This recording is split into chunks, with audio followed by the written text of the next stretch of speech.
Hello hi ఈరోజు వచ్చేసి నేను మిల్క్ తాగాలనుకున్నా. మిల్క్ తాగాలనే క్రేవింగ్స్ నాకు వస్తే నేను ఏం చేసినానంటే ప్యాకెట్ పాలు తాగితే స్మెల్ వస్తుంది, అదంతా పెద్దగా నచ్చట్లేదు అని చెప్పేసి బాదంని నానబెట్టుకొని ఇలా పీల్ చేసుకొని పక్కన పెట్టుకున్నాను.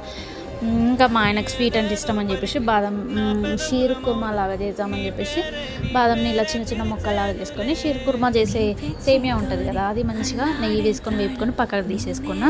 ఇప్పుడు అదే గిన్నె పెట్టేసుకొని కొంచెం పెద్ద గిన్నె పెట్టుకున్నాను. నేనైతే కొంచెం చేసినా కానీ కొంచెం నెయ్యి వేసుకొని మనం కట్ చేసి పెట్టుకున్న బాదం ముక్కల్ని కూడా వేసేసుకొని మంచిగా వేపుకొని మిక్సీ పట్టుకున్న బాదం మిశ్రమాన్ని కూడా ఇందులో వేసేసుకొని ఇది మంచిగా మరిగిన తర్వాత మనం వేపి పెట్టుకున్న సేమియాను కూడా ఇందులో వేసుకొని కావాల్సినంత షుగర్ ఇంకా నెయ్యి లాస్ట్లో యాడ్ చేసుకొని దించుకుంటే సూపర్గా ఉంది. ఇప్పుడు ఎవరైనా ఈ ప్యాకెట్ పాలు తాగొద్దని చెప్పేసి చెప్తున్నారు కదా డాక్టర్ వాళ్ళు కూడా, మీరు ఖచ్చితంగా ఇలా ట్రై చేసి చిన్నపిల్లలైనా ప్రెగ్నెన్సీ లేడీస్కైనా సూపర్గా యూజ్ అవుతుంది. నచ్చితే ఒక లైక్ చేయండి. Please like and subscribe.